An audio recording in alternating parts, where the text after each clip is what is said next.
Girivardhari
Om Namo Bhagavate Vasudevaya. Om Namo Bhagavate Vasudevaya. Om Namo Bhagavate Vasudevaya.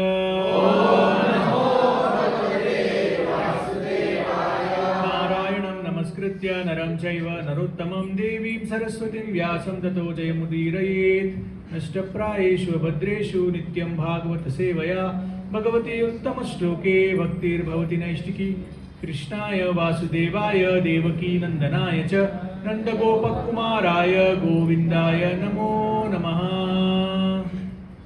Reading from Srimad Bhagavatam, 2nd Canto, 10th chapter, text number 1. Is this shloka visible on the screen? Shri Shuka Uvacha Atra Sargo Visargascha Sthanam Poshanamutayah Manmantareshanu Katha Nirodho Muktirashrayah. Shri Shuka Uvacha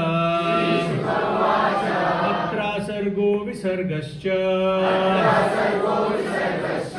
Sthanam Poshanamutayah Manmantareshanu Katha Nirodho Muktirashrayah. Shri Shuka Uvacha Atra Sargo Visargascha Sthanam Poshanamutayah Manmantareshanu Katha Nirodho Muktirashrayah.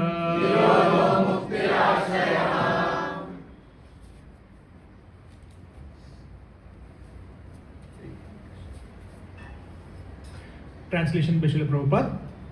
Sri Sukadeva Gosvami said, in the Srimad Bhagavatam there are 10 divisions of statements regarding the following: the creation of the universe, the sub-creation, planetary systems, protection by the Lord, the creative impetus, the change of the manus, the science of God, returning home back to Godhead, liberation, and samam bodham. Begin with the prayers.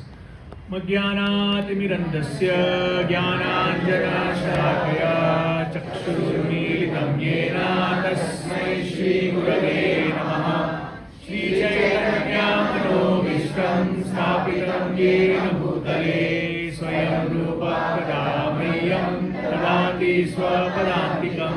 Vandeham Shri Guru Shri Padakamalam Shri Guru Vaishnavamscha Shri Rupam Sagrajatam Sahagana Raghunathānvitam Tam Sajivam Sadvaitam Savadhutam Parijana Sahitam Krishna Chaitanya Devam Shri Radha Krishna Padan Sahagana Lalita Shri Vishakharmitamscha.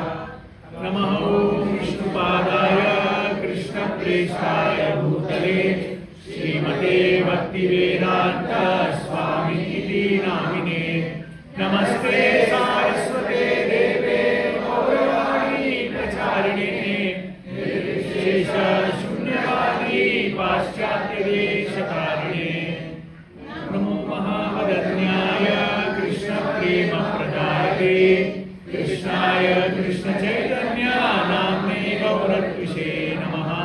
He Krishna Karuna Sindhu Dinabandhu Jagatpate Gopesha Gopika Kanta Radha Kanta Namostude Tapta Kanchana Gaurangi Radhe Vrindavaneshwari Rishabhanuste Devi Pranamami Hari Priye Vancha Kalpatarubhyascha Kripa Sindhubhyaiva cha Patitanam Pavanebhyo Vaishnavebhyo Namo Namaha.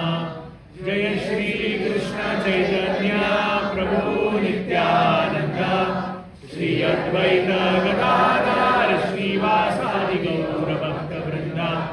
Hare Krishna Krishna Krishna Krishna Hare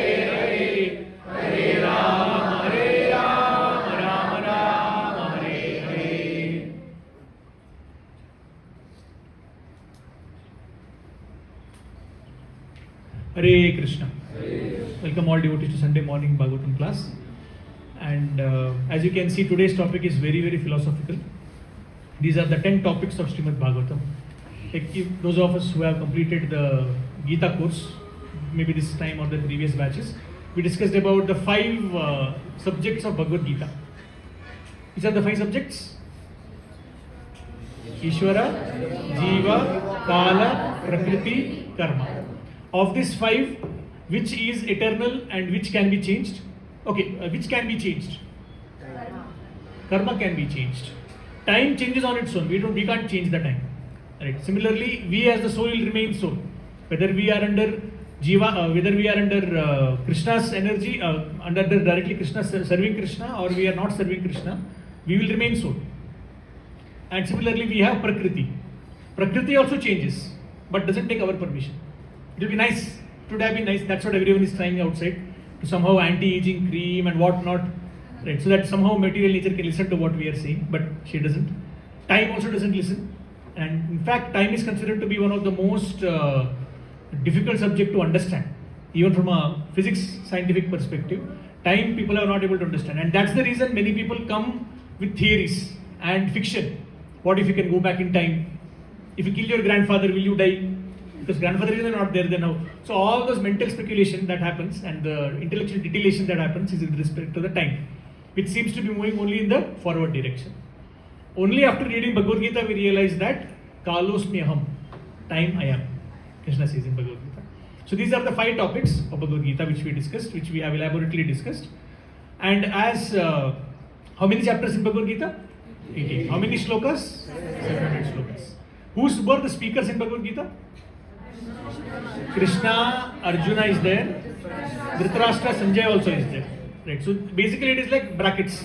So two conversations, initially major conversation between Dhritarashtra and Sanjaya. And then within that there is Krishna and Arjuna. So this is actually a trailer for what is coming next. Because things are going to get very complicated, multiple brackets, and like you learn your basic programming in your first year engineering or whatever BCom you learn it. And then later when you do your PhD it is like ultimate level. So Bhagavatam is like that when it comes to the conversations. So Prabhupada used to say Bhagavad Gita is like the ABC of spiritual life. Then Bhagavatam is like the graduation. And after graduation comes, what is after graduation? Post-graduation. And Prabhupada used to say Chaitanya Charitamrita is post-graduation. And similarly, if you see the way it ends, Bhagavad Gita ends with Sarvadharman Parityajya Mamekam Sharanam Vraja, where a soul who comes to lotus feet of Krishna. And Bhagavatam ends with Nama Sankirtanam Yasya Sarva Papa Pranashanam. So Bhagavatam ends with the holy name. Chaitanya Charitamrita starts with the holy name. Right. And where does it end? Where does Chaitanya Charitamrita end? Sikshashtakam, that is the last prayer in Chaitanya Charitamrita Antyalila. There the climax, last verse of Sikshashtakam is Ashlishleva Padaratam Pinashtumam Adarshamam Parmatam Karutva Eta Tatava Vidadatulam Pato Matprananathastu Saeva Napar. So one devotee was asking my spiritual master. My spiritual master emphasizes a lot on Tranadapi Sunichena Tarorapi Saishnu. A lot. Every lecture has to end with that. Because that is such a, even Bhaktisiddhanta Saraswati Thakur, Prabhupada's spiritual master, had told this is actually the thread. Like we have this flower garland, we cannot see the thread underneath. But that thread is what is holding it. Even Bhagavad Gita says, Matta Parataram Nanyat, Kinchidasti Dhananjaya, Mahi Sarvam, Idam Protam Sutre Madiganayo. I am like the thread that is holding all the world together. Similarly, if holy name are the flowers, this is Hare, this is Krishna, Ram and everything, then the underlying thread is Tranadapi Sunichena Tarorapi Sage. That is the reason that verse ends with Kirtaniya Sada. So one devotee asked my spiritual master, Maharaj, the goal of life is Tranadapi Sunichena. Maharaj stopped him and said, Tranadapi Sunichena is the starting of spiritual life. The goal is Ashlishleva Padaratam Pinashtuma. So Tranadapi, it will take some lifetimes for us to understand and appreciate, what to speak of inculcate. So that's where Bhagavad Gita, the Chaitanya Charitamrita ends. And generally, even if you see our classes that we give, like when you watch news, they say that Aaj ki samachar samapti. But we never say Aaj ki katha samapt. Because we can never finish discussing about Krishna. We say Viram, we give a full stop or we give a comma for today's discussion. So then comes the Srimad Bhagavatam. Now Srimad Bhagavatam, just like Bhagavad Gita, can be approached from multiple perspectives. There are scholarly people who approach Srimad Bhagavatam. There are people who have by-hearted the entire Srimad Bhagavatam. I know devotees who have by-hearted Bhagavad Gita end to end. And I think we already met him, Chaitanya Charan Prabhu. He came here. He tells how when he was a small boy, he got polio, because of which he could not, and it was not his mistake. The place, all of us have got polio vaccination, right? So he was in a small village, and there the previous night the power went off. So the fridge in which polio vaccines were kept, the germs multiplied in it. And the mother, innocently took the Prabhuji to hospital, and she gave the polio vaccine. So the vaccine which was supposed to stop polio, caused polio. So then he remembers, he says when he was 2 or 3 years old, one relative came from somewhere, and then she was telling that, poor, sad thing that your son got polio. So he remembers his mother clearly, confidently saying that, whatever he lacks physically, God will give him intellectually. Right? And he was able to appreciate that, although I'm not able to play like children outside, like other friends of mine, but I'm able to grasp very quickly, remember a lot. So when he came to Krishna consciousness, he came in touch with devotees. Basically what had happened, Radheshyam Prabhu, he was going to his college, COEP if I'm not wrong. He was going to his college to give Bhagavad Gita classes. So college in the sense hostel rooms. That time entry was even more easy to get. Nowadays, this is saffron, they get triggered, at least in South India. All over the world now, monk has become cool. Anyone wears monk, you might have seen already so many monks, Amog Lila Prabhu and this meeting. But in India right now, even now, there is a lot of, I remember going and giving on a session in one college, one-time program we call it. So I was wearing pant shirt, and I was clean shaved. And I went there, and nowadays I ask devotees, whenever the class call for a program, Prabhu, what are the trigger words? Please tell me, I'll stay away from such words. So one devotee told me, Prabhuji, whenever you are telling Krishna, Arjuna, you should say Krishna, Arjun. Because the person, the main in charge of that club, some professor, he has a lot of negativity towards ISKCON, and he identifies ISKCON or not based on how we pronounce Krishna and Arjuna. Only ISKCON devotees say Arjuna and Krishna, it seems. Otherwise, normal people or other outsiders, they say Krishna and Arjuna, and we express that So anyway, coming back to our discussion, I forgot now, where was I? Bhagavad Gita we were discussing? Chaitanya Charitamrita? Chaitanya Charitamrita. So when he came, so Radheshyam Prabhu went to that hostel room, he caught one boy, he said, yes Prabhu, you can come to my room and have Bhagavad Gita class, no problem. And this boy, his friend was Chaitanya Charitamrita. He told his friend, Chaitanya Charitamrita, today one sadhu is coming, one Prabhuji is coming from ISKCON for my Bhagavad Gita class in my room. So but what happened, by evening, so many of his neighbors and friends made fun of him, that hey, Babaji ban jayega, sadhu and everything. So he felt so offended and he was so insecure. By the time Prabhuji, Radheshyam Prabhu was supposed to come to his room, he locked the room and went. And those days, 1990s, there was no phone also, mobile phones. So Radheshyam Prabhu came, he's waiting outside the room. Maybe he'll come back, he might have gone somewhere. Chaitanya Charan Prabhu came, that time, Chandrahas Prabhu, whatever his name was. He came, and both are waiting outside. Then Prabhuji said, Prabhuji, why don't you do it in my room? That's how the Chaitanya Charan Prabhu came to Krishna consciousness, in his room. And he heard the classes, and that discussion went till night 1 o'clock. It started at 5 o'clock in the evening, because Prabhuji had so many questions. And then eventually, because he liked Bhagavad Gita, to this day he says he likes Bhagavad Gita a lot. So then he by-hearted the entire Bhagavad Gita.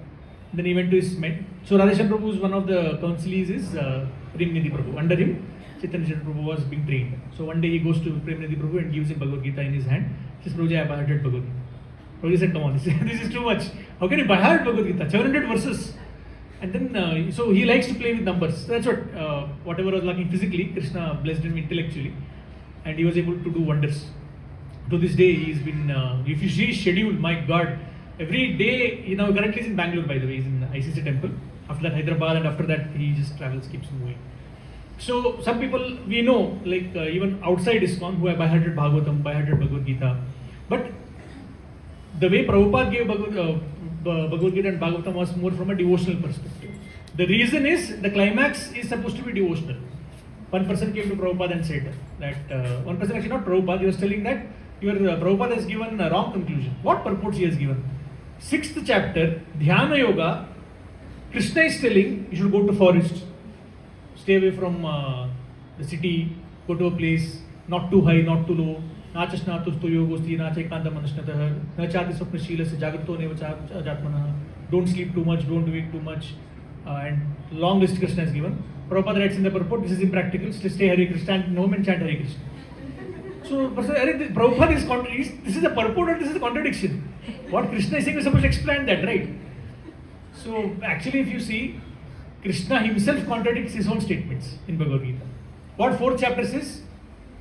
Yada yada hi, I have come here to establish dharma. What he says in 18th chapter? Sarva dharman parityaja, give up all dharma. So what Krishna is actually doing in the end of Bhagavad Gita, Prabhupada is doing from the preface itself. Because Prabhupada knows there are people who do not have patience to go through the whole. I know a friend of mine, a devotee friend of mine, we were staying in like base together, and he would not like to read. He told me, frankly, Prabhuji, I don't like to read Prabhupada books. I said, why? I said, Prabhuji, when I read Bhagavad Gita, like many of the shlokas, begins by saying, oh Arjun. The moment Krishna says, oh Arjun, I lose interest. Because, oh, this is for Arjun, not for me. And that was, so because of that, a lot of people had such difficulties. So Prabhupada made sure that, okay, you can't go to O Arjun, at least begin with preface, and then you get the essence of the entire Bhagavad Gita. So Bhagavatam, when it comes, it is even more philosophically terse. Actually speaking, Bhagavatam is much easier in one sense compared to Bhagavad Gita, because how many pastimes are there in Bhagavad Gita? 0 pastimes. And each verse, it is like you have this rasna, we used to get rasna once upon a time, powder. So this much big packet, you can make 10 liters of juice. So Bhagavad Gita slokas are like that, like rasna, it's extract. Each verse can be further expanded. So expansion of Bhagavad Gita actually is Srimad Bhagavatam. So Bhagavatam has also many pastimes. At the same time, Bhagavatam has a lot of philosophical discussions. So these 5 things which we discussed in Bhagavad Gita, Jiva, Ishvara, Jiva, Prakriti, Kala, Karma, this is expanded, the interrelationship between these individual components, how it works, who are demigods, how karma intricately works, all of that is discussed in the Srimad Bhagavatam. At the same time, Srimad Bhagavatam concepts can be divided into these 10 topics. Now we'll go back to the beginning of the presentation, 10 topics of Srimad Bhagavatam. So before we go into the 10 topics, we should understand what is the purpose of Srimad Bhagavatam, or what is the purpose of ISKCON as in general. And before we understand that, we need to understand one very important concept. So this is a question for all of us. What is the most strongest thing in the creation?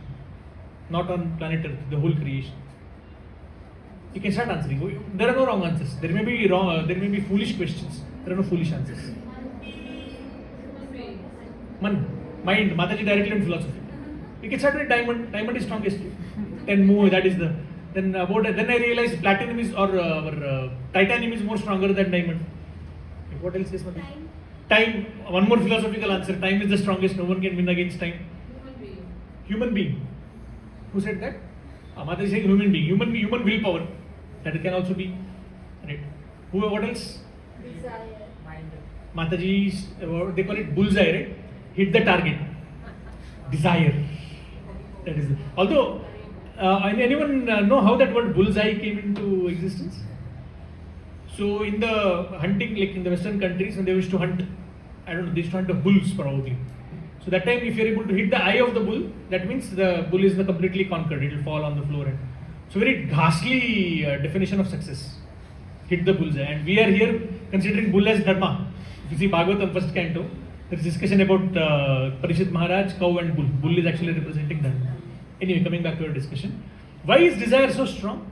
Why is it called the strongest in the whole creation? Because Krishna also doesn't interfere. There are things which Krishna also can break. There are things which Krishna can overpower. But desire is one thing which Krishna doesn't interfere with. Just like there may be a rich father and he has many children. So the children inherit the prosperity of the father. Land, ho gaya, ya fir there may be some property. They inherit from the father. And that is very dear to the children. Because in today's world, it's very difficult. One of the inheritance wealth is the most easiest way to become rich. Otherwise, other ways we are all doing only in working 9 to 5 or more than that. So similarly, desire is, or the free will or independence, whatever you want to call it, that is very dear to the soul, because that is what we have inherited from Krishna. That's why if you see, the moment there is oppression and there is some foreign force coming and ruling over us, immediately there is a struggle for freedom. And that's what we took. 200 years is what we took to get our political freedom, at least. Okay, once political freedom got over, then cultural freedom. I want to do the way I want to do it when I want to do it. That's why, and that's what capitalized by the companies outside. Just do it. That's which company? Nike, exactly. So a long list goes like that.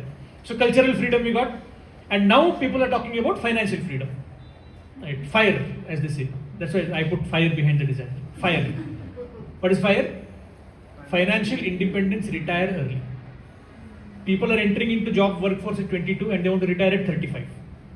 Right? Which is a good concept, but then what to do after retirement? They just want to enjoy their life. And devotees also can have it.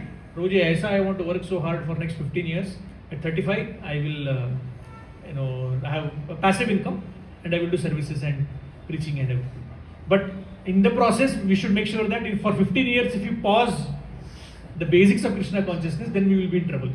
At 35, we'll have financial independence, but no desire to chant Hare Krishna. Right? Like I met one devotee.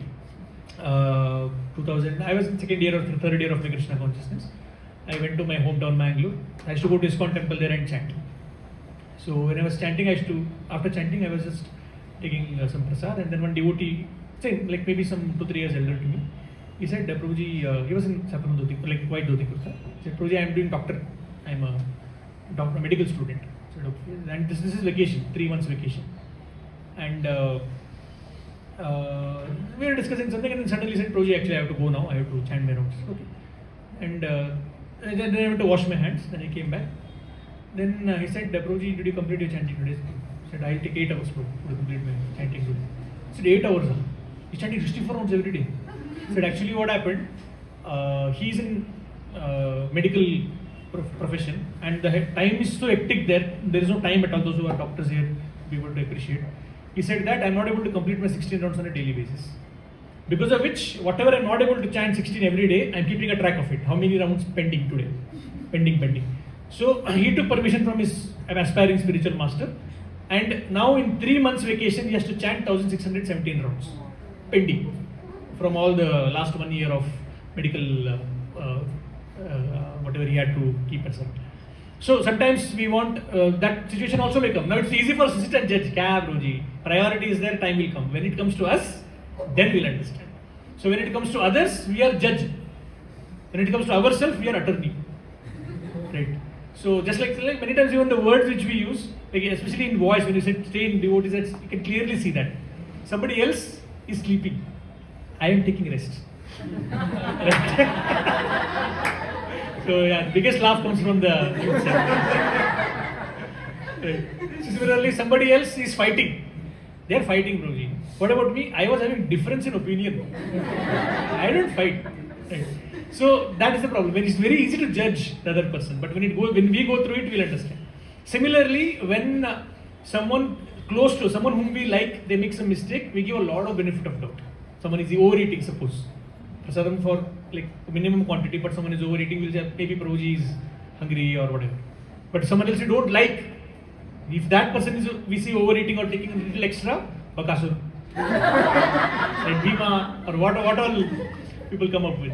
Why? Because we are interpreting based on who we like and who we don't. So this is a very common and very subtle concept which we will discuss as we go ahead.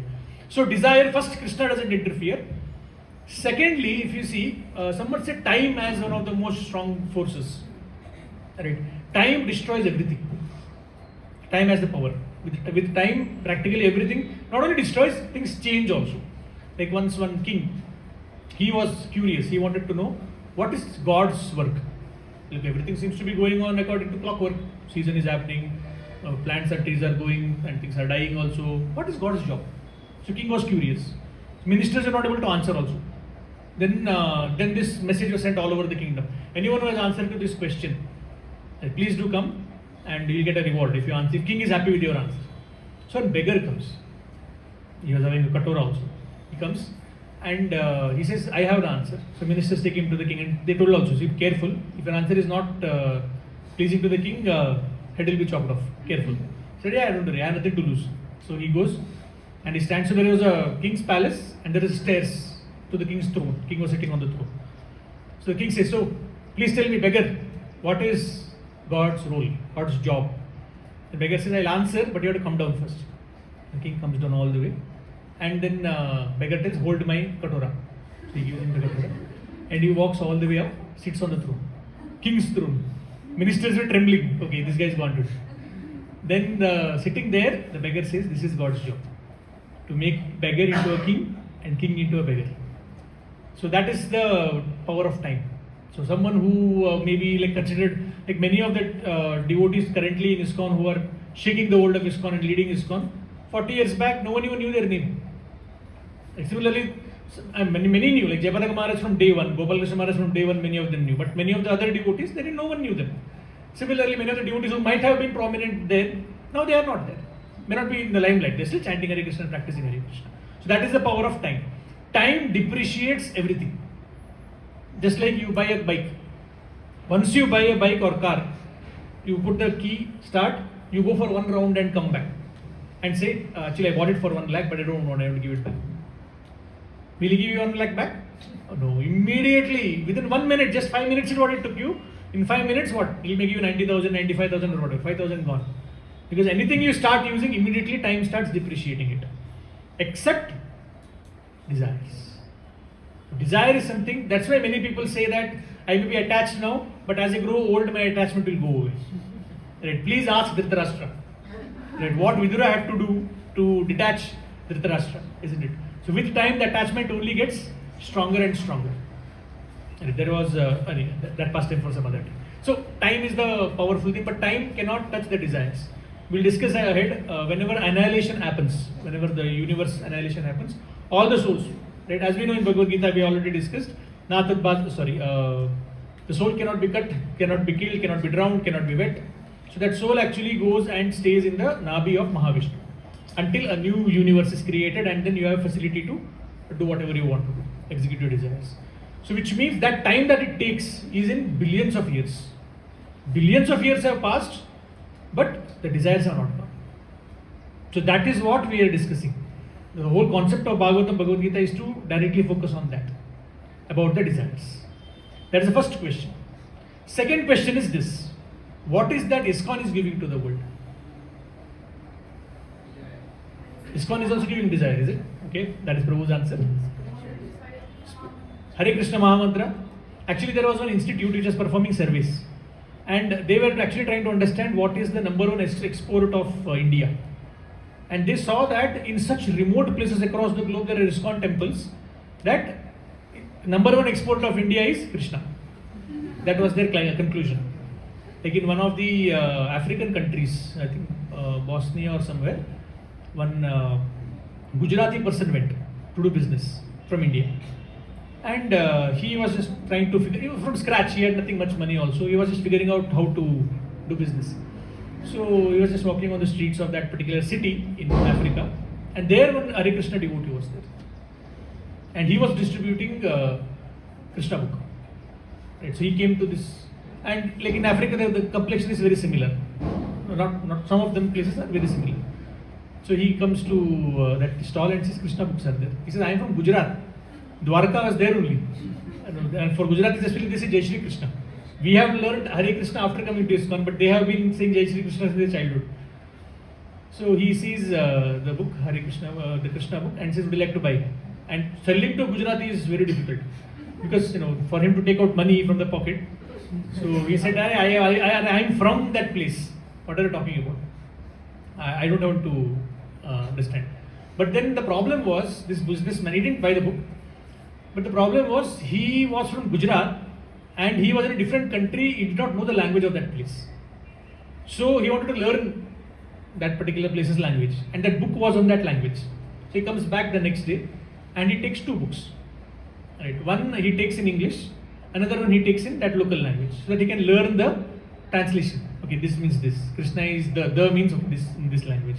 Krishna went, okay, went means that. So that he wanted to translate. In the process, he becomes a devotee, reading the whole book. And today he is leading the Hare Krishna temple. He is the temple president of that place.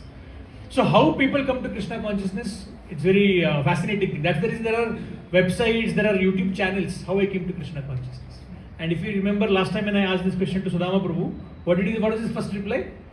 I will tell you how I stayed in Krishna consciousness. That is another level of discussion. But what is the gift that, or what is it that Krishna is giving to the world?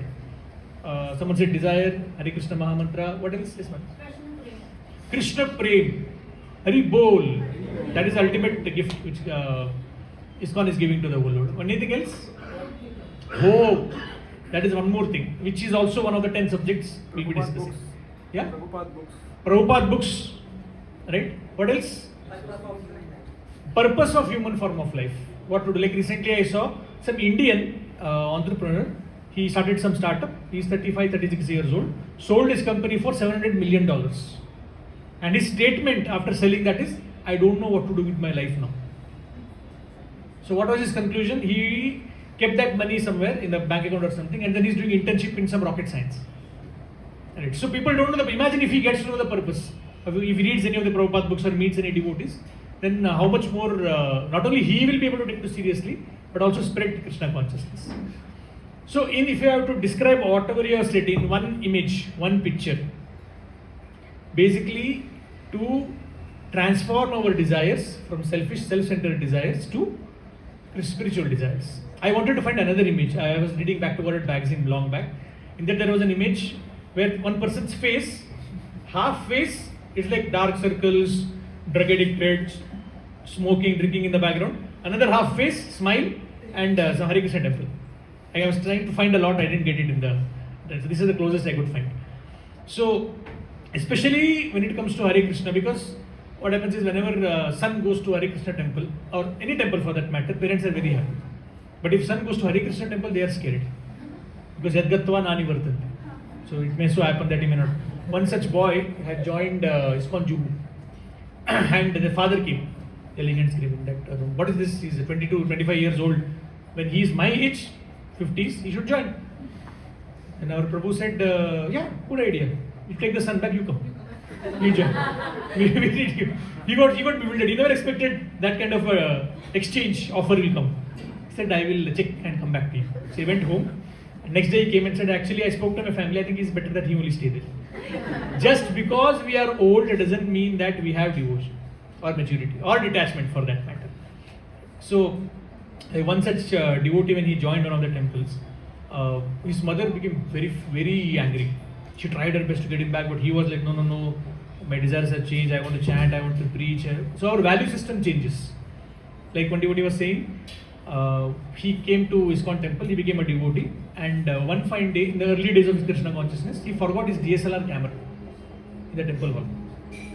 After going back, evening he realized, that Sunday feast evening program, evening he realized, oh, I forgot my camera in the temple. Came running back, it was there exactly where it was. No one even touched it. 2 weeks later, someone gave him Mahaprasad. He thought, I'll wash my face, mouth once before I kept it on the shelf, came back, gone. So, devotees' value system also changes. Right? Devotees are like, that is someone else's asset. Why should I steal? Ultimately, Krishna is watching. But Prasad, go for it. No stop. Right? And even Chaitanya Charitamrita says, Prapti Matrena Bhoktavyam. The moment you get Prasad, honor it. Don't wait for this and that and everything, because you don't know which devotee will, or who will come and take it. So similarly, this devotee joined, his mother was very, very angry. She tried her best to convince him to come back. He was like, no, I want to continue. Eventually she becomes a devotee. But then at that point in time, she was so angry, she wrote a huge long article in the newspaper. These Hare Krishnas, practically everyone in that temple is a doctor and engineer. They're brainwashing our kids, and long list of blasphemous article it was written. So there was one more person who actually wanted to be an engineer. He tried his best, but not only IIT, he just wanted to be some engineer. But he didn't crack, so he could not be. So he was some BCom or something, he was getting a job and he was doing well. But he always had that pain in his heart. I'm not an engineer. So he read this article. That practically everyone is doctor and engineer in this hospital temple. He wanted to see what is it. So he went to the temple. And he was actually lonely in his life. He was not having any partner or no friends also at that point. So he saw the whole place and he was very happy to see everyone, Hare Krishna and everything. Guru Puja was going on and he praised. And generally when Kirtan is at the peak, we have a lot of emotions that come up. So he was standing in front of the Lord and he was saying that, Krishna, I have no friends. I am alone. Right? And so Kirtan was going on, he said that, I am come here now. And if somebody pulls me in the dancing, I'll assume that that is the friend which Krishna you have sent in my life. So one devotee was doing powerful dance. That's the best way you can explain it. He was doing up and down and everything. So he was rotating and he lost balance and fell on this person and dragged him inside. And they both were dancing nicely for 10-15 minutes. Guru Puja got over, Bhagavatam class got over, and we have 150 brahmacharis there by the way. The Bhagavatam class got over. And this brahmachari was tired, he got up at 3:30 and such ecstatic dancing he did. He went and took rest inside the brahmachari ashram, which is little inside, not anybody is allowed inside. This person is looking for the brahmachari all over temple. And there are 150 people, everyone looks like same only after shaving head. So then he was searching, finally he found that Prabhu and said, Prabhuji, Krishna has sent me in your life, you are my friend. Then he said, okay Prabhu, please join the Bhagavad Gita course. He completed a 6-session course, today he is an initiated devotee. And later, eventually, that Mataji who wrote that scathing article, she also comes to the spiritual master of her son, Sakirtan Prabhu, and says, Maharaj, I'm so sorry. I feel so terrible that I wrote that letter and everything. And Maharaj said that it's okay, now you glorify devotees.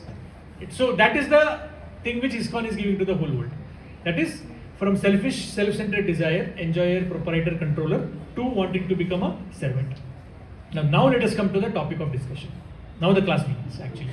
So Srimad Bhagavatam, so when did Bhagavad Gita begin? See, Mahabharata was going on as it is. But why Bhagavad Gita suddenly happened? One person became depressed. That is Arjuna. He was afraid that what if my actions will lead to such ghastly reactions later. It will not be good for me also, it will not be good for the people around me also. Now coming to Srimad Bhagavatam. How does Srimad Bhagavatam begin? One more person is depressed. Who? Vyasdev. So Parishad Maharaj comes later. If you see Bhagavatam also, Bhagavatam begins with Vyasdev. Right? And Vyasdev, imagine a person of a caliber, accomplished so much. In today's world also, even if you see someone very rich, there is a common understanding that money cannot buy happiness. So when rich people also say that, I'm not happy and this and that, like one devotee came to, one such rich person came to our Prabhuji, ISKCON Prabhuji, and said, Prabhuji, yes, I have so much money, more than the water in the ocean. That much money I have, but no peace of mind, no happiness. And you, like he was saffron devotee, you are a brahmachari, and I can see you floating and relishing in the ocean of your bhakti happiness. Right? So can you please give me a couple of drops from your ocean? Our Prabhu also was very interesting. He said that definitely take few drops and please give few drops from your ocean also. Our temple needs some restriction. 6 months he was missing. Then he came back and then, he was busy because of something else. We thought that he was missing because we asked him for Lakshmi. That's why Lakshmi is something we are very careful to ask for donations, even during Janmashtami. Right. So it's very easy for us to say that, okay, someone who is successful, rich, accomplished materially, he is not happy. Because, okay, spiritual. But imagine someone spiritually accomplished and then depressed. So there is a long list in the Bhagavatam also, where it is mentioned that I followed all the rules, regulations. Staying in Badrika Ashram, which is pretty cold actually. Staying in Badrika Ashram, followed rules, regulations, discipline I followed, obediently did whatever my spiritual master wanted. Still, why is there despondency in my heart? And this is the person, like today we use internet, where you can get information on our fingertips. This is actually the first internet, which Vyasdev wrote. All Vedas, Upanishads, Itihasas, everything was written by this one person. So imagine the accomplishment, the volume of accomplishment, the volume of contribution which he has done to the society. And he is depressed. So this teaches a very interesting lesson for us, that regardless of who we are, no matter how many years we have spent in ISKCON, maybe senior devotee, Prabhuji, like if you come to ISKCON, the first thing that you get is Prabhu. You might have already, I don't think it's not very prevalent here. Those who are not initiated, generally we are, like while writing their names on the board, we use Bhakta, whatever their name is, Bhakta Upendra or whatever. we'll say Upendra Prabhu or whatever. But then if you know a little, if you spend a little time, and if you know some shlokas, you can speak and everything, then you get garland also. Then Prabhu becomes Prabhuji, right? So a lot of appreciation and everything that you get here. So imagine someone like Vyasdev, who's already so accomplished. Right? So no matter how many years, that's what devotee was saying. In ISKCON, senior means one who has seen years. Spent 3 years, 4 years, 7, 8, 9 years, you're senior devotee. Right? So despite that, there will be situations where even a senior devotee will face a situation or a crisis situation where he will need to depend on other devotees. Like we have Sanatana Goswami. Chaitanya Mahaprabhu sat with him and spoke for 2 months straight. What we are reading today, Chaitanya Charitamrita, was actually directly received by him by Chaitanya Mahaprabhu. He hears it, he understands the philosophy, he wants to dedicate his life. He is traveling from Navadvip to Jagannath Puri through a forest route. He drinks some water there and that had some germs or something. His whole body has blisters. Pus is coming out of his body. For 1 year he suffered that. When he was living in Jagannath Puri, every day Mahaprabhu would come and meet him and embrace him. And he would feel terrible. He said Mahaprabhu is actually Krishna himself. It's a spiritual form. And my body, anyway it is made up of stool, urine and whatnot inside. Packaging is very nice. But packaging is also gone now. Filled with all the blisters and everything, and that pus is touching Mahaprabhu's body. My life is useless, I will commit suicide. Can you imagine? Sanatana Goswami, who received the instruction directly from his Guru, Chaitanya Mahaprabhu, is saying that I commit suicide because I am not doing anything for my Guru. Rathayatra is coming, I will throw myself at the feet of that Ratha cart and die. So that was his intention. But Mahaprabhu understood his intention, and next day Mahaprabhu comes and Haridas Thakur was there. He says, Haridas Thakur, look at Sanatana Goswami. He is a thief. Right? And Haridas Thakur is a thief. How he is a thief? He is destroying someone else's property. How is that? He said, he became my disciple. The moment you become a Guru's disciple, your body becomes your Guru's. Who are you to destroy something which already belongs to your Guru? And I have so much accomplished from you. I wanted to go to Vrindavan, write books, establish the standards of sannyas, find the places of holy places which are lost. I have so much to accomplish from you. So what the context here is that despite being very senior or very knowledgeable, there may be situations where we will be put in a case where we have to depend on other devotees. That's why before coming to Krishna consciousness, we may be comparing with people, or even after coming to Krishna consciousness, because we all have certain karmic, you can say, endowment. Someone may be good looking, someone may be tall, someone may be very good articulation speech, someone may be a good singer. So based on that, we compare with other people and feel good about ourselves. Oh, okay, he doesn't know singing also. Achha, this guy is useless. That guy is third class, worthless. I am better. That's how it starts. After coming to bhakti, we never say it to our lips or mouth or something. But in the back of the mind, calculation is going on. At least I know how to sing. At least I know how to play Krishna. So like that, it starts comparisons. So when we take to Krishna consciousness, actually we are. So how is it possible to show our helplessness to Krishna? If we are feel that I have so much good qualities and I already have such accomplishment, like when I saw on T-shirt, it said that my greatest quality is my humility. So if a person is humble, how can he say that's my greatest quality? So if you already feel that we are accomplished, I have better, I have this and that and everything, it will be very easy for us, very difficult for us to show helplessness. That's why Chaitanya Mahaprabhu himself has come and taught us how to be helpless, despite having high credentials. And if you read Bhagavatam, before the Bhagavatam shloka of 1.1.1 begins, what do we have? Introduction to Bhagavatam, which is 50 pages long. What is so much to introduce Bhagavatam? The 50 pages are actually life and teachings of Chaitanya Mahaprabhu. So Bhagavatam padi lagaye, Bhagavata snane. So Chaitanya Mahaprabhu is the personification of Srimad Bhagavatam. How to live as a devotee is what Bhagavatam is explaining. So similarly here, Vyasdev is despondent. He is depressed. And then he also starts contemplating. What is the reason for my despondency? Maybe I have not glorified Krishna sufficiently enough. Because Mahabharata mostly talks about Dharma, Artha, Kama, Moksha. There are definitely explanations about Krishna, glories of Krishna and everything, but no direct book or direct section talking about the glories of Krishna. Then at that point, Narada Muni comes there. Who's Narada Muni? Vyasdev's spiritual master. And then Vyasadeva says, yes, you have not glorified Krishna sufficiently. So now you glorify Krishna sufficiently, and then you will be able to feel satisfaction in the heart. And that is actually the purpose of Srimad Bhagavatam. So when we say that what is ISKCON giving to the world, the transition from controller, enjoyer and proprietor to servant of Krishna, that happens actually through the study of the Srimad Bhagavatam. And then the pastime continues. Now today we will be discussing the 10 topics. One by one quickly we will go through. Those who are coming anyone coming here for the first time today? Okay, morning class, yeah.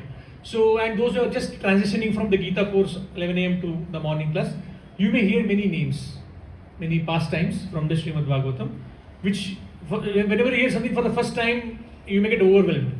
And the names are also so tricky. Especially, like, at least in India, though we can manage. In the Western countries, people cannot forget about the names from the scriptures. Our names, people, like I was talking about Chaitanya Charan Prabhu, when he went there to West, he's been going for last 15 years, he said people, it's very difficult for them to pronounce Chaitanya Charan Das or Chaitanya Charan Prabhu. So one such group, Prabhuji had brought from US to India for yoga, even yoga retreat, 25 Matajis had come from Western Matajis. And Chaitanya Charan Prabhu and one more devotee, I think Shamanand Prabhu. These two devotees were actually showing them Vrindavan and GV and places. So, but their names would not be pronounced by these Matajis. So they would call them tall monk, short monk. That's how they would remember. And then finally, one time, one Mataji said, Chaitanya. Prabhuji was surprised. Yes, great. How could you pronounce it? He said, I was thinking of Tanya drinking chai. So, Chai Tanya. So that's how it started. So many of the names which you hear now, it may be a little overwhelming. Right? Okay, Prithu Maharaj, Parikshit Maharaj, and this and that and everything. Only solution is keep coming and keep listening. It becomes very clear over a period of time. So first topic that discussed in the Bhagavatam is Sarga, which means primary creation. This primarily comes in third canto. So this is sprinkled across Bhagavatam, but some places it is prominently discussed. That is the third canto Srimad Bhagavatam. So what is basically creation talking about? We have problem with Krishna in the spiritual world. And Krishna says, okay, you cannot stay here, you have some relationship issues. I will give you a place where you can express your desires and then can come back. So Krishna has created this place where each of the souls can actually express their desires, their karmic flavors according to their different desires. So Bhagavad Gita talks about this. Purusha prakriti stohi bhungte prakriti jan guna karanam guna sangosya sad asad yoni janmasu. Purusha prakriti stohi. Purusha, that is the jiva, comes in touch with prakriti. Bhungte prakriti jan guna, to enjoy the material nature. Karanam, because of that, guna sangasya, comes in touch with the three modes of material nature. And depending upon which mode you are connected to, sad asad yoni janmasu. If a person is in touch with mode of ignorance, he will be born in a lower species. Person is in touch with mode of passion, then a human species. Person is in touch with the mode of goodness in the demigod species, higher species. So once one person asked Prabhupada, one reporter, what is the purpose of creation? Prabhupada said, enjoyment. The reporter had a big smile on his face. Yes, he is just proving what I want to enjoy in life. And Prabhupada said, no, Krishna's enjoyment, not your enjoyment. So similarly, whenever you think about creation, that is one part, one topic in Bhagavatam, third canto, second canto it comes, fourth canto again, ninth canto. That is one section which many devotees feel like it is boring. Okay, I got it, Prabhuji. Like you read second canto, you understand something is explained. Then again you go to fourth canto, same thing is explained, and Prabhupada repeats also. And your mind is like, pata hai bhaiya, aage badho, go forward. Our mind is like that. So despite what we are doing outside externally, our mind is actually, so how much is our mind a devotee? That much is we are devotee. So our mind will be giving constant commentary in the background also. So whenever we feel that when we are reading Bhagavatam and you feel ki it's getting boring, Prabhuji, TK, Mahavishnu came and then Sankar Shrupadhyam Aniruddha, and from the Sankar, first time you read, it's nice. Oh, like that, the novelty is there, that glossy layer is there. Second time, third time, fourth time, you can actually quote in the classes or to someone. So always we should remember that whenever we are reading, that's, I'll come to the next discussion. Whenever we are discussing about creation, maybe I'll come to the second one. Second is Visarga, secondary creation. So imagine you need to take rest. Right? Again, base devotees will be able to appreciate better. Because generally we get up at 3:30 and then daytime after prasad, some strong pull comes. The gravitation pull becomes very strong to lie down for some time. So to take rest, of course, not sleep, to take rest. So what do? You have to, 2-3 things are required for this to happen. First, you need a place to lie down. And secondly, not only place, that atmosphere has to be there. Which means if windows are open, you close it, you put curtain, right? I've seen devotee, I also wish to do that. Put some cloth on the head and go to sleep. Like close the eyes. It's too bright, then you can't sleep also. Right? So you need a place, you need time also. Right? The timing has to be perfect. Someone is giving class, Lord Krishna has come and is giving class and you are sleeping here. Congratulations. Some purification is on the way. So similarly, like that, you need to find a place and a time. So creation means place. Krishna is saying, okay, you want to express certain desires which are not possible in the spiritual world. For that, you have a place here. So first, Krishna puts ingredients. Okay, this is the place. Krishna actually gives all the ingredients. Then Brahma comes and he uses those ingredients and creates the 14 planetary systems. Okay, now you have a proper place. And 14 planetary system based on what? Karanam Guna Sangasya. Whatever type of desire you have, it needs to be fulfilled in a particular place and a particular time. Imagine someone who wants to do meditation. He has a strong desire to do meditation for a long time. What is the time for that? Satya Yuga. That's the most ideal place. But suppose someone wants to eat burger. Some of that desire is there.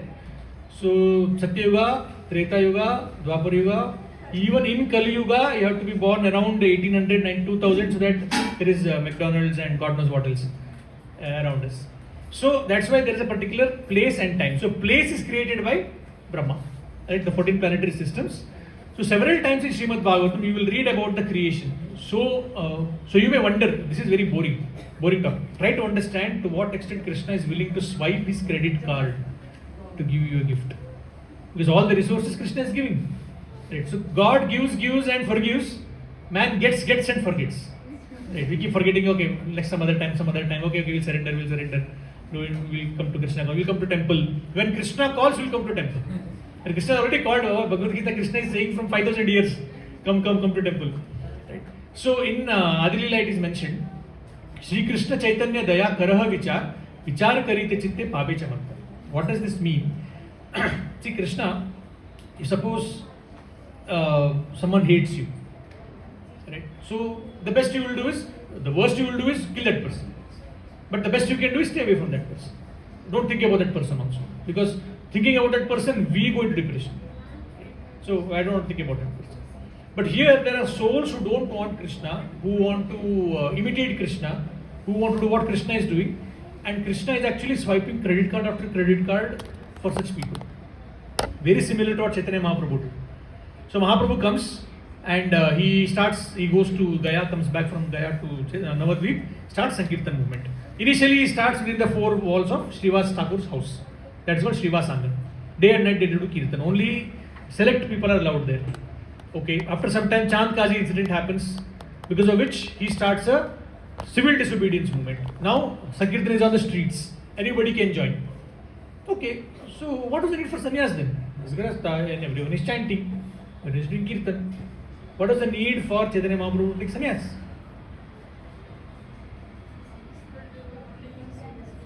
Yeah?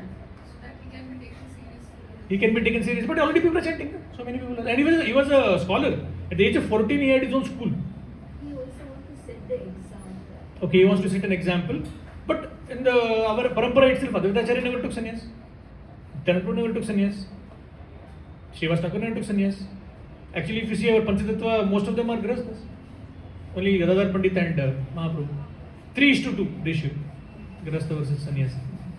If you want to go in that maths. So, why did Mahaprabhu take sannyas? Okay, even if you see Bhagavatam, how many Mahajans are there? 12 Mahajans. 8 or 9 of them are grahasthas. 5 or 6 of them are sannyasis, renounced from them. So, why did Mahaprabhu take sannyas? And on top of that, scriptures say 5 things. Ashwamedha Gavalambhyam, Sannyasapala Paitrakam, Devarina Sudatpattim, Kalau Panchavivarji. 5 things are banned in Kali Yuga. One of the 5 things is sannyas. So why did Mahaprabhu take sannyas?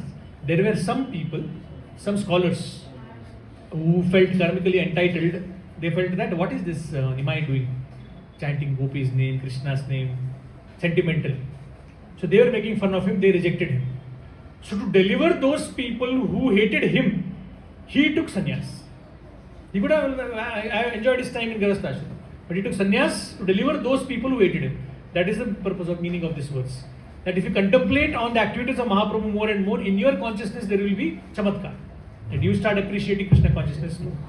So material creation is a symptom that there can be no one more generous than Krishna. Right? So because Krishna is actually, see one of our devotees, he was traveling in train. And he was from, I think IIT, he had done engineering here and he did MS in US. He came back and he became a monk. He wanted to dedicate his life. He's traveling in train. So he was distributing books. One person said, what? You're from foreign university. Huh? You wasted on university seat by becoming a monk. Somebody else could have. Prabhu was like, you're wasting universes by not taking to Krishna. For you are one person, Krishna has to create the entire universe again if you don't become devotee. What about that? Right. So Krishna is creating universes, Krishna is creating all the facilities and amenities for us, just so that even if you don't become devotee, see many times there are some religions which say that accept this person as God or you go to hell. In the Vedic boundaries, in the Vedic school, you don't go to hell because you are not a devotee. Non-bhakti is not qualification for hell. You do adharma, you go to hell. So if someone says, I follow regulative principles. Why? I don't drink alcohol because I don't like my liver, I need to protect it. I don't eat non-veg because I don't want to cause harm to animals. I don't do gambling because I know it is greed will increase. What is that? I don't do illicit sex because of that STD, sexually transmitted diseases come. I know a person like that. He said, I follow 4 regulative principles but not for Krishna's pleasure. I have my logical explanations why I don't want to. It's great, fine, at least he's on the path of dharma. Right? So such people also, they will not go to hell. Janma Mrityu Jara Vyadhi, definitely it is there. You have to be born again to take the material reactions of your karma. So this is the second one. So Sarga, primary creation, Krishna provides ingredients. Visarga is secondary creation, Brahma actually puts them together, creates a material world. Structure of the material world. Third is position, sthanam. That is the third concept. Which means what? Like Bhagavad Gita says, the same verse again I mentioned here. Sad asad yoni janmasu. Two ways to understand this sthanam. One is, based on your karma, within this 14 planetary system, you will have one sthanam. And you can perform your activities there. Like Bhagavad Gita also talks about the concept of kshetra. Kshetra means your influence. To what extent you can actually influence your surrounding. Suppose you are a student. The only thing you can influence is yourself. Do your studies nicely or do your job nicely. But suppose you are a father or a mother. Okay, now you have influence over your children. Okay, you are a president of your housing community. You have influence over 40-50 families now. Similarly, you become an MLA, your influence is bigger. So, Kshetra means the circle of influence. So, one is position where you are staying and then the influence around it. So, Krishna is revealing what is the sthanam that we should be aspiring for. Like, depending upon where you are, you'll have certain experiences. For example, see Devatas, heavenly planets, they are in which mode of material nature? Goodness. So, because in heaven, the illusion is extremely strong. Because the material enjoyments are so much. Because you are in heaven because you've done something great. The earth is the karma kshetra. You perform such nice karma, you're in heaven, now you enjoy. And the enjoyment is so powerful, it's very difficult to practice bhakti there. So, in heaven, the problem is too much enjoyment. Because imagine circumstances where everything is going perfectly well. Generally, even in this world also, people take to Krishna consciousness or philosophical discussion when things don't make sense in life. Everything was going well, someone died, some relative of mine died, someone cheated me, and then philosophy starts coming. Now, normally, while having dinner, nobody discusses what is the philosophy of life. People generally think about spirituality when things go wrong in their life. So, in heaven, too much enjoyment, difficult to practice bhakti. In the animal species, which mode are they in? Ignorance. So, in the animal species, the prominent feature is fear, bhaya. Which means, if I have personally witnessed this also, we had gone to Paniyati festival once, and there's a place where all the prasadam, whatever remnants is thrown after the devotees take prasad. So crows were there. If you have observed the way these animals eat their food, they eat a little bit and then they look at here there. Eat a little more, look here there. That is the prominent feature of animal species. Fear, bhaya. See, in our case also, in human species, which generally are in the mode of passion, there may be fear that will prasadam get over. But you never have to fear that while taking prasad, somebody will take and hit you with the serving spoon. That fear is not there, at least in the association of devotees. But what is the problem in the human species? Lamentation. That constantly in the back, no matter what we have, constantly in the background, a voice will be going on. That is not there, this is not there, if only that was there, if only this was there, things would have been better. So, depending upon where you are, these things come packaged.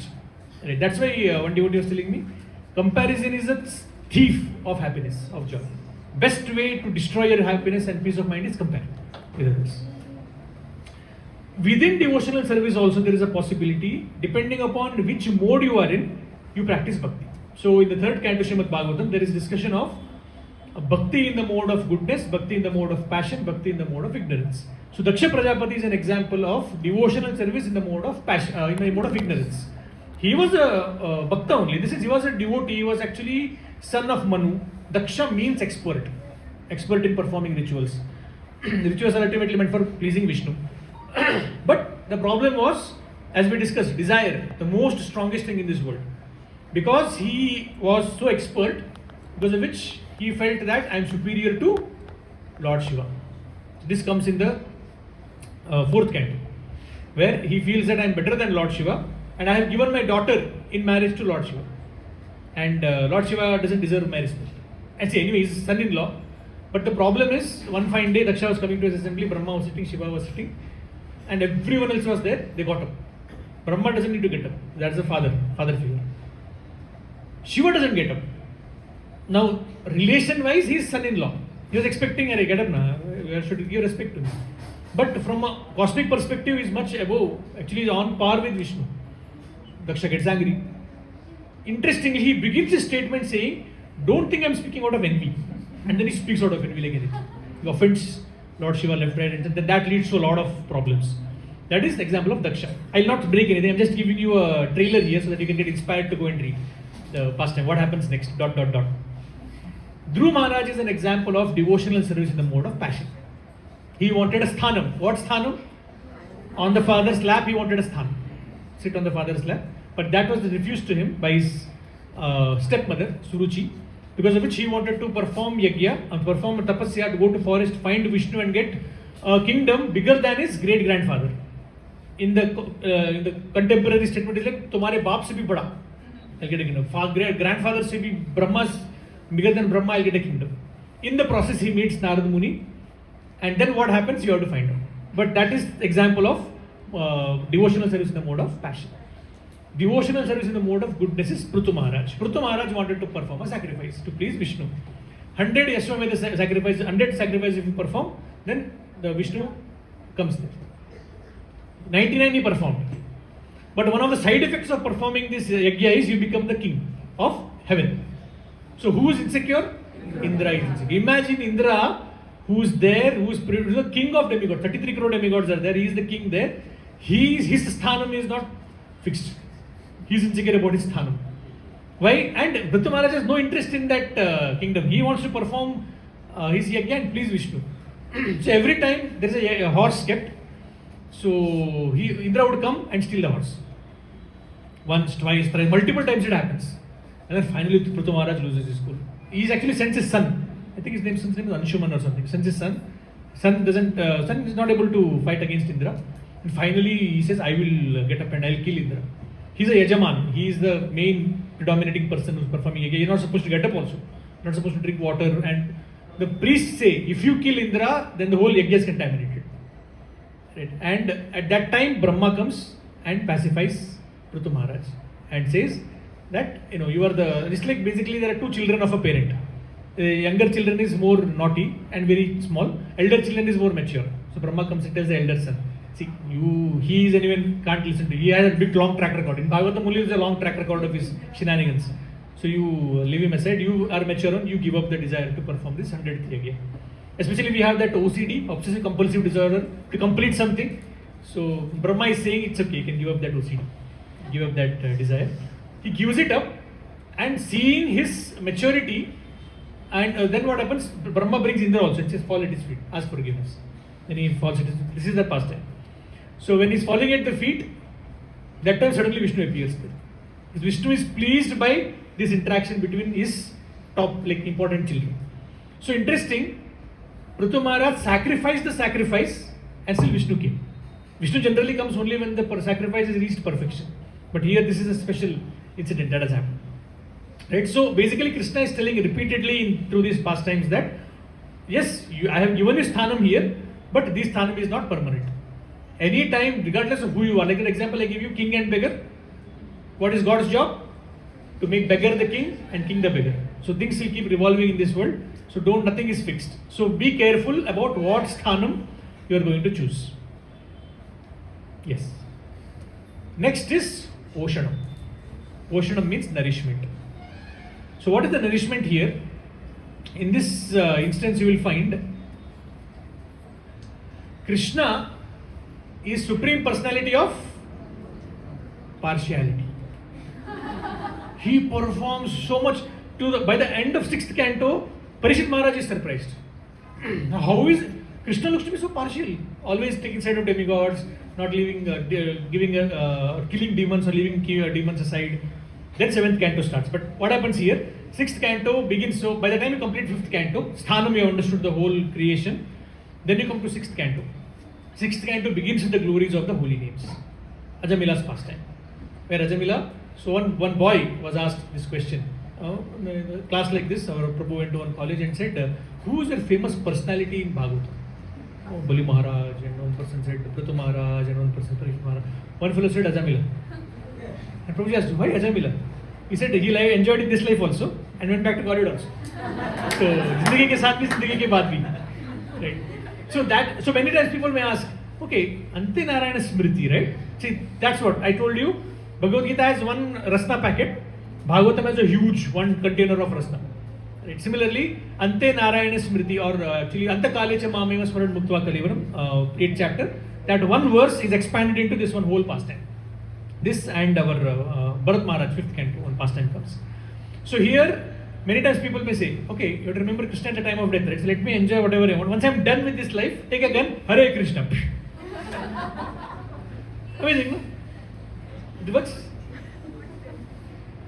If Krishna was ChatGPT, probably you can fool Krishna like that. But Krishna says, Ante Narayana Smriti. So remembering Krishna is not so easy, especially at the time of death.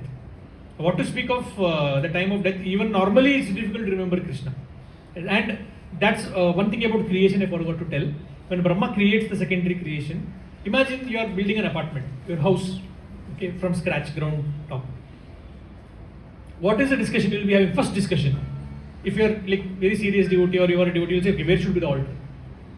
And then you will be like, where will be the hall, then bedroom, and then imagine you are taking a blueprint, engineer is standing, and you are saying, okay, first we'll discuss where is our toilet, or where will keep a chappal stand. That's the first discussion you have with your civil engineer, architect. No, Brahma is feeling sad. The first thing he does after creating the 14th planetary system is ignorance. Right? And then the souls come, and then souls are completely bewildered. As long as the soul know that, oh, I am part and parcel of Krishna, but I want to enjoy also, then he will be miserable. So that's why Krishna gives forgetfulness. Okay, forget. You are your body. Shall enjoy it. And this is so strong. One devotee was giving class in Russia. He said, he was telling repeatedly, you are not your body, your spirit, soul. You are not your body, your spirit, soul. Then in the end, one person asked the question, if I am not my body, then whose body am I? Right? Because I have to be someone's body. It's so difficult to remember, to understand these concepts. Right? So here, Ajamila pastime comes into picture, where a person, so Poshanam means what? Whatever be your past condition, whatever be your pathetic situation right now, there may be reasons your mind is saying you can't practice bhakti because of 1, 2, 3, 4. Like you go distribute books to someone, yeah, I can't take Bhagavad Gita today. Why? I ate egg in the morning. Yeah, I can't touch Bhagavad Gita.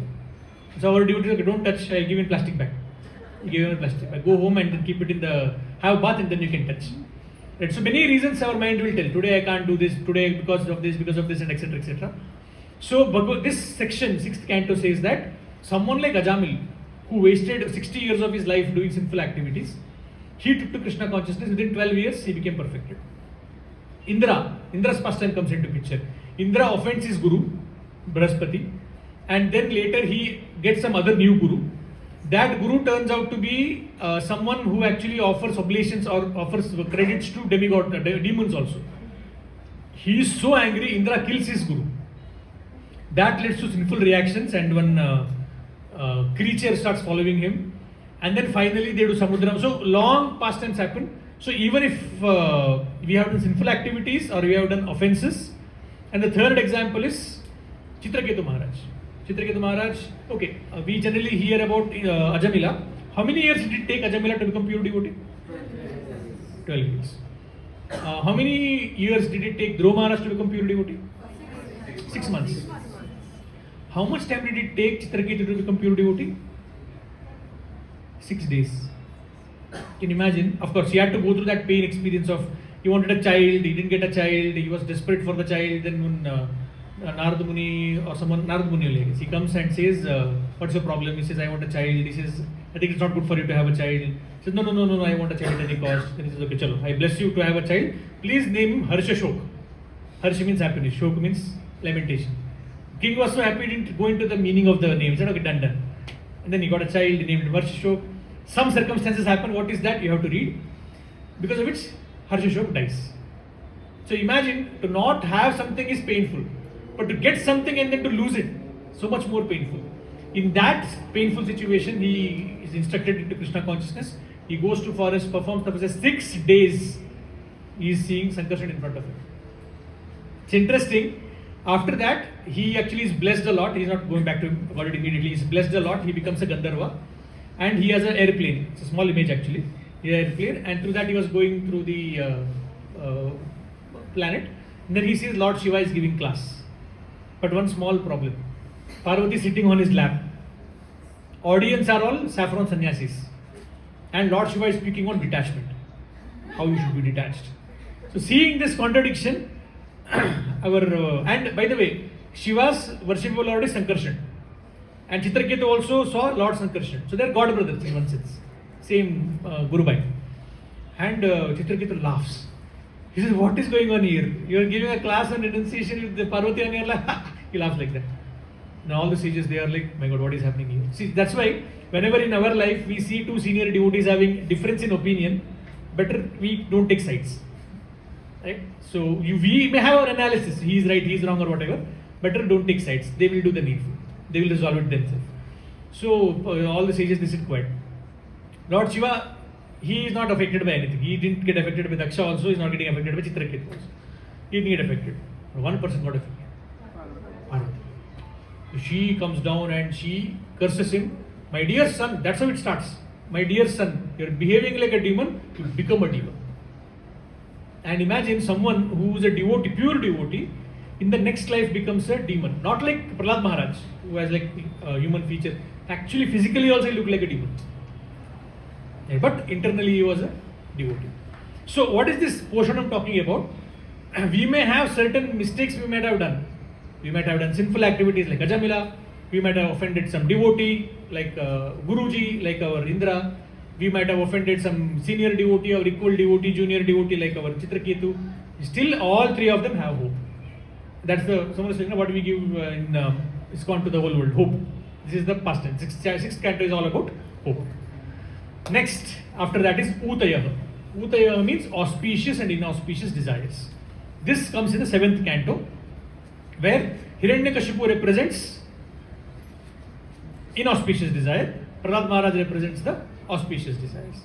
And when I was hearing one beautiful class during Narsimha Chaturdashi, Prabhuji was telling that Hiranyakashipu actually had a lot of affection for his son. A lot. If you see the initial stages, this is the climax where he throws away his son. Initially, he puts the child on his lap and then cajoles him and then asks him, smells his hair. And first time when Prahlad Maharaj gives a very audacious answer, Matirna Krishna Parato Ustato Vanibito Bipadyeta Graha Vratana Vadanta Gobirvitejam Tadishtam Punah Punah Shrivita Charananam. He's telling that there is no point in doing material activities. It's the same thing again and again. Hiranyakashipu is angry, but he controls himself. He says, somebody has spoiled my child's brainwashing kiya. So then he tells his teachers and says, teach them and bring him back. Second time also he gives, what did you learn from your guru? Shravanam, Kirtanam, Vishnu Smaranam, Archanam, Padasya. Because for him Guru was Narada Muni. Right? So he becomes angry and then he throws him off. So Hiranyakashipu looks like he loves his son, but actually Hiranyakashipu loves his ego. And anyone who pleases my ego, I love that person. As long as Prahlad was respectful, obedient to his ego, I love my son. The moment he saw Prahlad is not obedient to my ego, I hate him. Right? So ego doesn't die in the morning or in the evening. Ego doesn't die inside the house or outside the house. Ego doesn't die by any weapons also. Narasimha himself has to come and purify our ego. That's the reason Tavakara Kamalavare, when we sing Narsimharti, primarily it is for the ego that we have. Like one devotee in ISKCON Juhu, she was actually cooking samosas for Prabhupada. Prabhupada comes, it was offered already, but she was actually packing samosas for Prabhupada for journey. Prabhupada comes and Prabhupada eats one samosa, and second samosa, third samosa. His Mataji feels, I think it's a good opportunity to increase my CV, spiritual CV. She says, Prabhupada, who's your favorite cook? She asks. And 3-4 other devotees were there. Prabhupada said, myself. She was sweating, she will say, you are my favorite cook, you are awesome. And the same Mataji, she was actually, after a few days, Prabhupada was back, she was cooking kachori for Prabhupada. Prabhupada was having his prasadam in his room, so servant was running around. So hot chapati, hot kachori and everything. So she made a kachori, she was going on, then the servant comes and says, actually Prabhupada said he will not take kachori today, it's full today, he will take it tomorrow. So please keep the kachori in the kitchen. So Mataji says, that is not possible. ISKCON kitchen is a public property. Anybody walks in and it will not be there in the kitchen, so I am not going to. He says, no, I don't have time for all of this, and he walks away. So she keeps kachori in some above the fridge or somewhere inside a box. As usual, next day when she comes, it is empty. Box is also not there. Forget about the prasad. So then the Prabhupada disciple, that lunch, when Prabhupada is taking the lunch, that servant comes and Prabhupada is asking for yesterday's kachori. So then Mataji doesn't know what happened to the kachori. She says, actually cat ate the kachori. Tell Prabhupada, cat ate the kachori. Billy ate the kachori. Then he goes and then he comes back for getting one more chapati. And that time she asks, what did Prabhupada say? Because you get scared, right? Like in Brahma also, when he kidnapped the Gopas and put them into the cave, he went back to his abode, then he was little actually, internally you feel, okay, I messed up. So he comes back and then he sees 1 year has passed and everything. So she also asks, what did Prabhupada say? So he said, Prabhupada said that one who says the Billy has eaten kachori, actually that person ate kachori, not Billy. And she gets so hurt, she feels that, what is this, I'm doing so much for Prabhupada, struggling so much and everything, and how can Prabhupada accuse me like this? So that's why whenever someone makes a mistake, there are 3 ways in which we can interpret it. We call it jam. J for judgment. Okay, she is a new devotee, or this is not her domain of expertise, she made a mistake, judgment error. ठीक है, गलती हो गई, चलो अगली बार से, this is a lesson for you, learn. Next is A for ability. The person doesn't have the competence.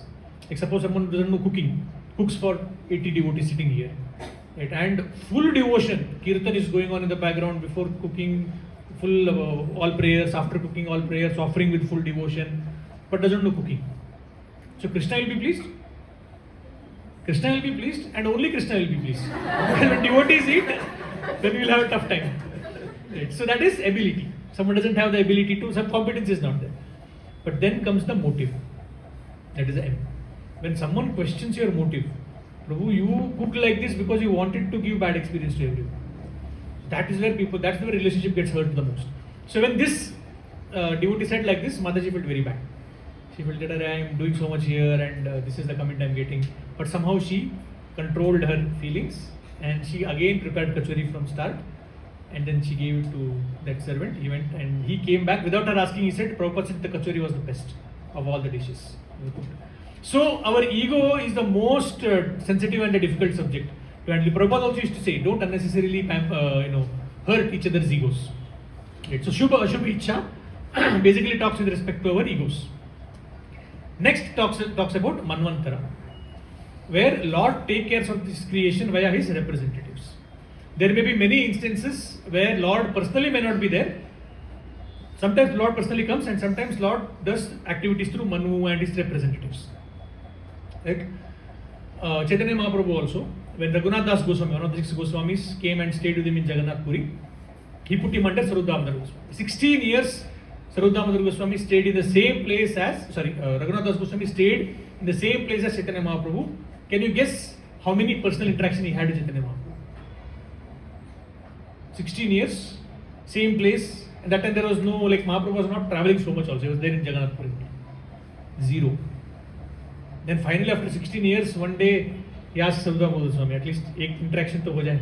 Then Sarva Damodar Goswami goes Mahaprabhu and says, Raghunath Das Goswami has some questions. Mahaprabhu immediately says, why me? You are there now, you can ask him, why you want to ask me? Then somehow he pacifies him and then they have one discussion, a beautiful, maybe we should all read it, it's very nice. So, generally Krishna does to representatives, but sometimes Krishna may do it personally himself also. So the 8th canto talks about this aspect of Manvantara, where one pastime is of Gajendra. One pastime is of Gajendra, where I'll just finish next 5-10 minutes. So this pastime of Gajendra is where Gajendra in the previous life was Indradumna Maharaj. He was performing puja and tapasya meditation. Agastya Muni comes. He sees that Gajendra or Indradumna Maharaj is not getting up, is not giving any respect, is behaving like an animal. You become an animal. He gets cursed. Now imagine, for doing service, you are getting blasted. Like Arjuna goes to heaven in self-same body after performing. This is before the Kurukshetra war. And Indra is Arjuna's, in one sense, father. And there he goes, and there in the heaven, one dance was going on. And one lady was dancing. And Arjuna was seeing her only. Indra felt, okay, looks like he has some attraction towards her. Then her name is Urvashi.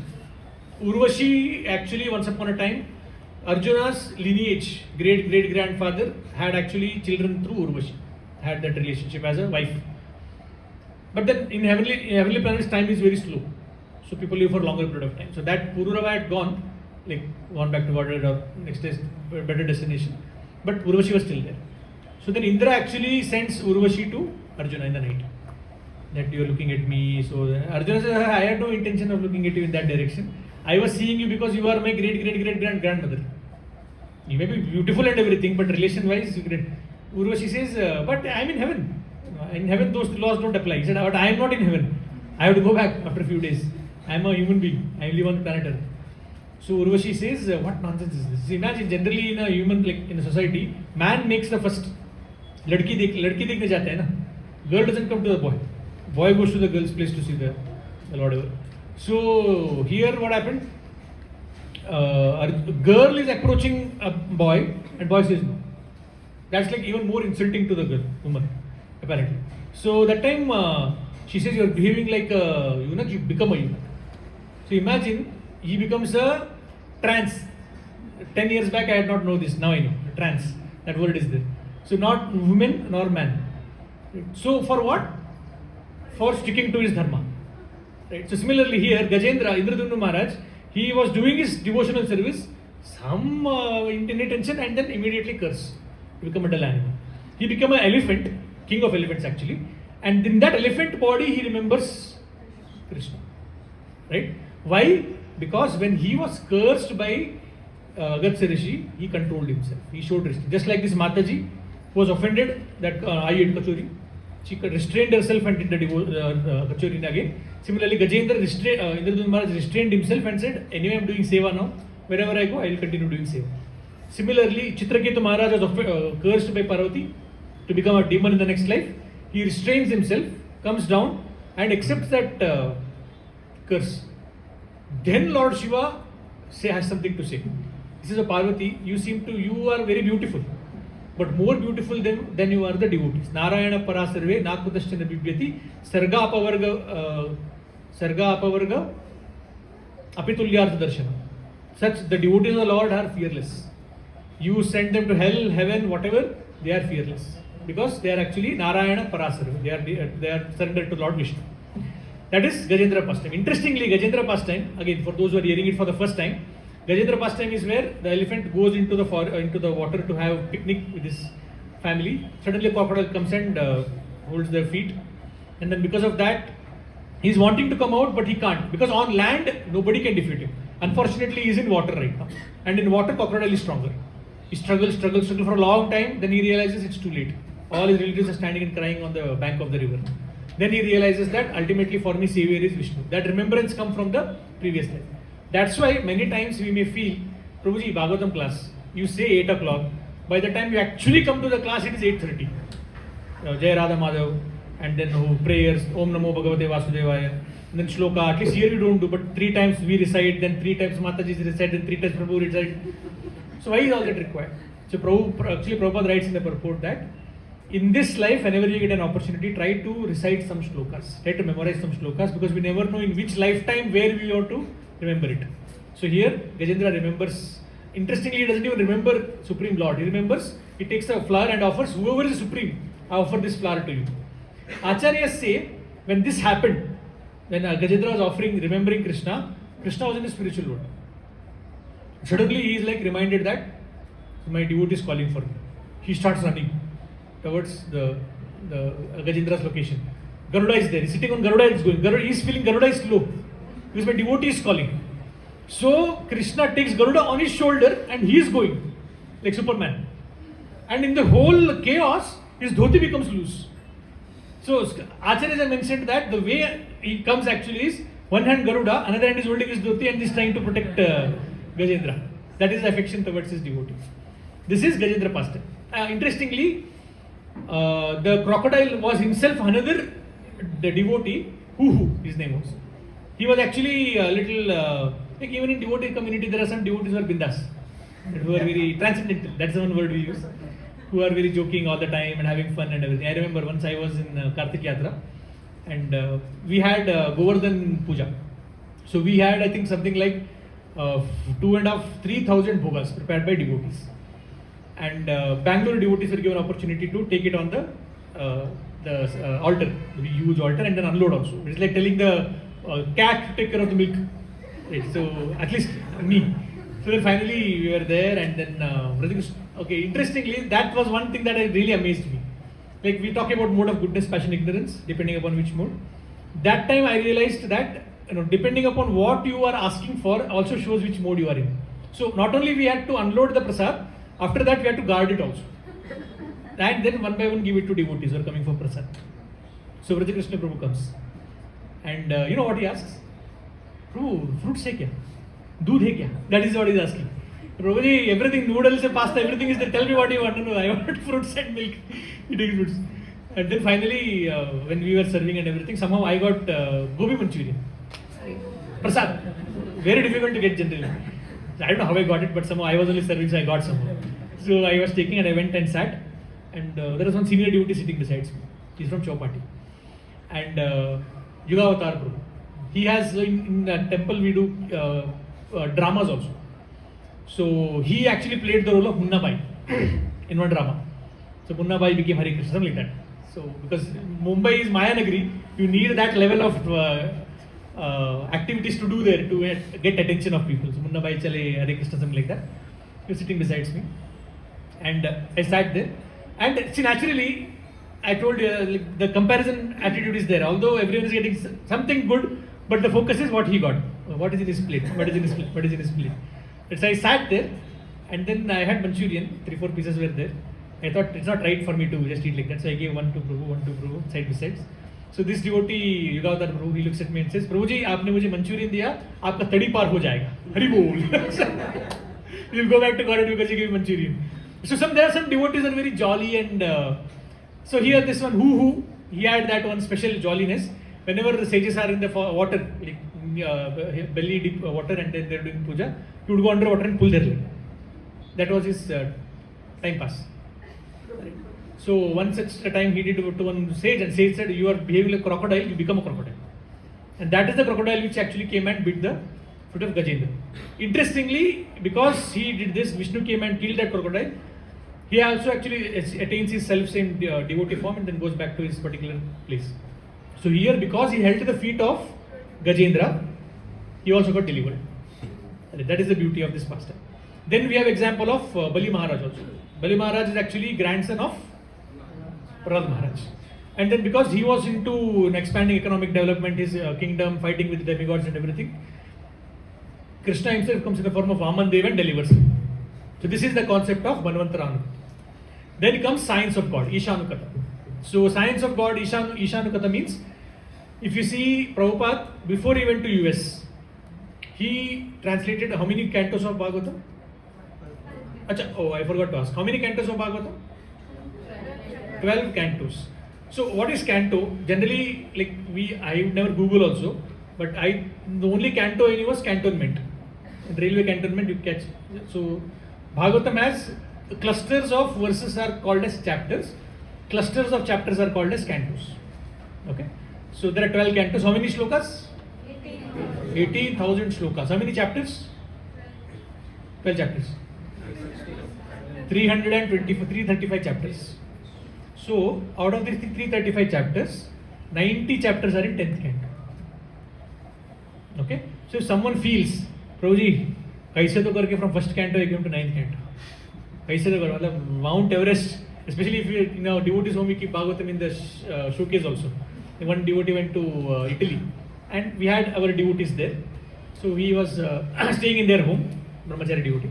He said next day morning he got up, did his chanting. He said I'll take one class. Actually the devotees asked, can you take class, Prabhuji? He said yeah, sure. Can you give me 6th canto? So then that devotee, the elder devotee, he took a box from the book, opened the box, took 6th canto, removed the plastic cover and gave him. Prabhuji, he said, when did you have this Bhagavatam? He's looking at his son. What school, which class you are in when you take this Bhagavatam set? He said, why didn't you start reading it? Why are you opening it now? He said, Prabhuji, we are ready for you only to come and inaugurate Bhagavatam.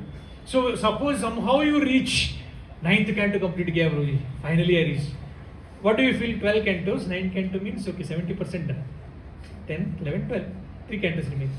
Chapter wise, you are done only 50%. Because after that, 42 chapters in 11th canto, 30 chapters in 12th canto, and 90 chapters in 10th canto. So that's why one devotee always keeps telling me that in our early days of Krishna consciousness, you should never say we finished. Generally, finished means to kill. So Krishna finished the demons. We say, Prabhuji, we finished my chanting. Okay, chanting khatam kar diya, Prabhuji. Bhagavatam khatam kar diya, Prabhuji. No, we completed. See, when demons came to kill Krishna, Krishna killed them back. So we don't want to finish chanting, we don't want to finish reading Bhagavatam, we want to complete reading Bhagavatam or complete chanting. So Ishanukatanam, Prabhupada wrote first canto. First canto we wrote in 3 parts, part 1, part 2, part 3. Nowadays I don't think we get that. We get as one big thick first canto. Then after going to US, 1965-66, Prabhupada wrote the second canto. So these two Prabhupada used to tell, even in scriptures it is mentioned that the whole Bhagavatam is like Krishna's body. So first 2 cantos are like Krishna's lotus feet, then eventually it goes up higher and higher. Similarly, Prabhupada used to say, if someone reads only the first 2 cantos, everything that is required to go back to God, it is there. The science of God is there in the first 2 cantos. That's why there are devotees who read the first 2 cantos over and over and over and over again. They never go to 3rd, 4th canto. From 2-3 years they are doing that. Because they have that strong faith. First 2 cantos are more than enough. Of course, we can continue. Like whatever instructions we are getting from our senior devotees, we can do that. Like when I was beginning my Krishna consciousness, we had to finish complete all small books, then medium books. And what are the medium books? You know, someone may say that, Prabhuji, should I start reading Bhagavatam? Your class was, I want to now read Bhagavatam. But then my seniors are telling me to read Teachings of Queen Kunti, Lord Kapila, Prahlad Prayers.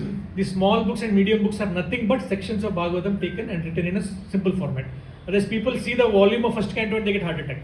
This thick. Many people like pillow only to sleep.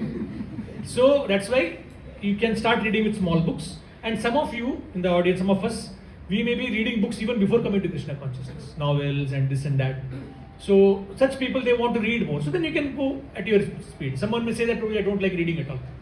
Then as a tapasya, we do the reading. Right? As a purpose of pleasing Krishna. Right? So that is the first 2 cantos. That's where we actually understand the science of God. Like when Prabhupada was in 1966, he went to Lower East Side. There he was actually trying to preach, but then he didn't have any money to do publicity also. He thought the best publicity for me to do is go for a walk.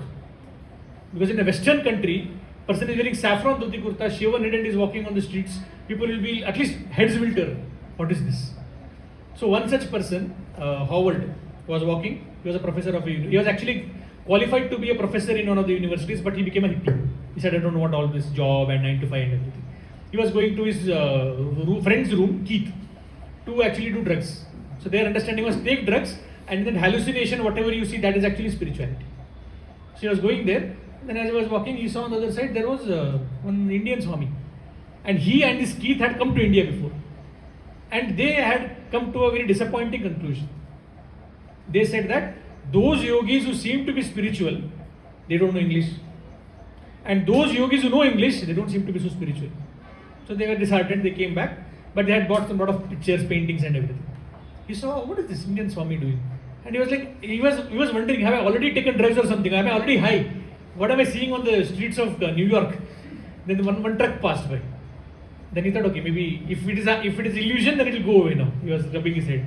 Truck passed away, and Swamiji was there. Now Swamiji is looking at him and smiling. So then he went on the other side and said, Swamiji, are you from India? He said, yes. What about you? He said, no, I am from, but I have been to India. Then they were walking, and then finally they said, this is the bachelor's gift. This is where I take class every Monday, Friday, Wednesday. Come in the evening. They said, I will bring my friend also. So that Howard became Hayagriva Prabhu, and his friend Keith became Kirtanand Prabhu. So then eventually this Howard, because he understood that I don't have to be a monk or something, and the center needs money also. He was working as a professor in the university, English teacher. And naturally, anyone who actually is Krishna conscious, he will want to give, it will show in their speech and in their behavior. Principal called him and said, I heard you were talking about a strange conception of God nowadays to students.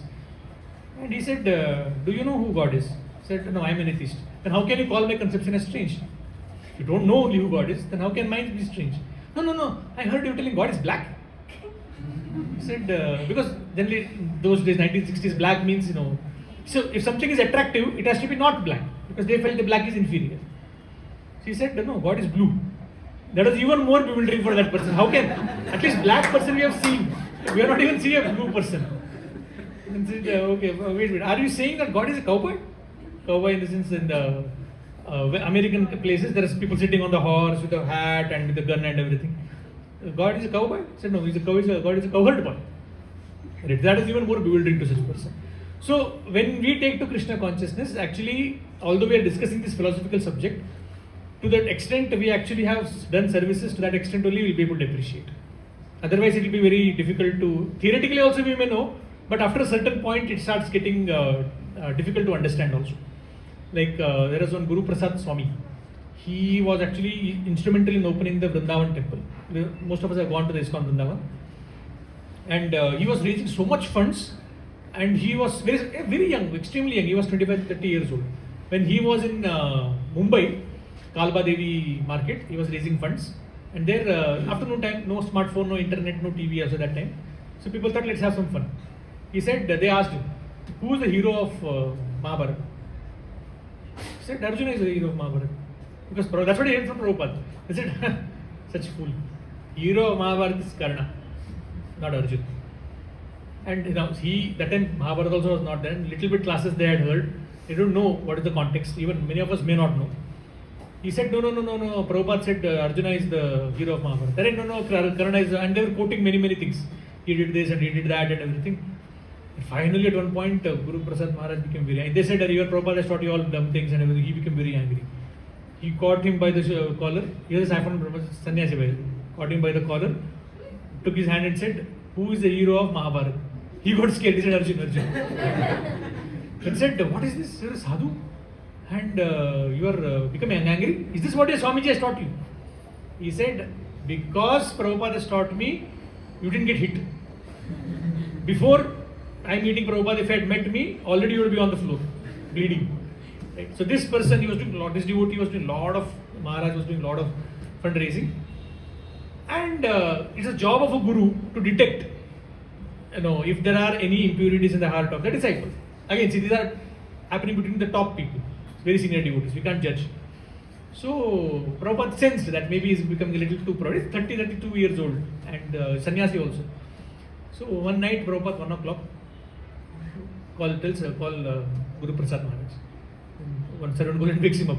Guru Prasad Maharaj gets up and comes to Prabhupada. Says, Prabhupada, they called me. Said, what are you doing? Said, Prabhupada, I was sleeping. Prabhupada was why? He says, Prabhupada, because it is night. Prabhupada says, for me also it is that I am not sleeping. But Prabhupada, you are a pure devotee. Prabhupada says, why are you not pure devotee? And he has no answer to give to the question. He said, Prabhupada, what do you want me to do? Go back and sleep. Right. So this was Prabhupada's way of showing that yes, we may have done great things in Krishna's service, but always we have to keep our ego in check. You should not be, this Pastor Maharaj himself has told. Similarly, the science of God is what is discussed across 12 cantos, especially the first 2 cantos. Prabhupada himself says that before you jump into the juicy pastimes of 10th canto of Krishna pastime, first understand the first 9 cantos. That is and of that, the first 2 cantos are the lotus feet of Krishna. And the 9th topic is Ashraya, means shelter. This is actually the 10th canto. And whole 10th canto is actually talking about shelter taken by different souls of Krishna. Begins with Vrindavan Vasis. When did Vrindavan Vasis take shelter of Krishna? When Indra, yes, Govardhan pastime. Or when demons would come, if there is a forest fire, Krishna Mahabhav, they would go and surrender to Krishna. Gopis surrender to Krishna. When did Gopis surrender to Krishna? Raslila pastime. Then kings held by, so there is a king called Jarasandha who actually wanted to sacrifice other kings and become strong. So they wrote a letter to Krishna saying that please save us. And it's very difficult. See, in Ramayana also, although we have Lord Ram and Krishna, like Lakshman in the center stage, many acharyas describe the most difficult service was whose? Bharat? Shatrugna. Why? Because he was able to conquer over his Shatru, the ego, and become servant of servant of servant. Ram's servant is Lakshman. Lakshman and Ram's service is Bharat. And Bharat's service is Shatrugna. And I don't think we have heard so much pastimes of Shatrugna also compared to Ram, Lakshman and Bharat.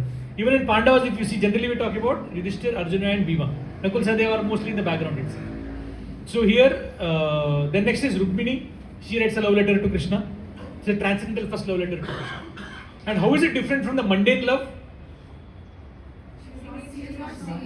She has just heard about Krishna from Narada Muni and all the sages, and then she is writing a letter. And then she is saying that actually I am not qualified to be your wife also. So if you feel too much headache to come and kidnap me and get me married, it's okay. I will actually do tapasya for 100 years. And then with that pious credits, I may have some access to become your consort. So that is Rukmini, Mother Rukmini's position. Then we have Sudama, who comes to Krishna on the behest of asking for something, but then he is actually pleased that Krishna didn't give me anything, but he gave me so much respect and so much affection. Right. On the way back, so why did Krishna give anything to Sudama? He is seeing, clothes are torn, Amisha, I can count the ribs on your body. Why did Krishna give anything? Okay, because Sudama never asked, but we can say like, come on, Krishna is in the heart. Why should I ask? Krishna should understand and give. He will feel less because he's giving, he is poor and... So by giving something, it's an indication that Sudama is poor and then Krishna is... But Sudama is a devotee, he is already a servant of Krishna. Like one devotee is one friend. Because of friendship. See, one devotee was in Jagannath Puri. He was attending a class. In the class, the senior devotee said that we should actually tell Krishna, please make me feel helpless. I want to be helplessly chant your holy names. He was really touched by that point. He was a Western devotee. He goes to Jagannath Puri temple, raises his hands and says, Krishna, please make me helpless.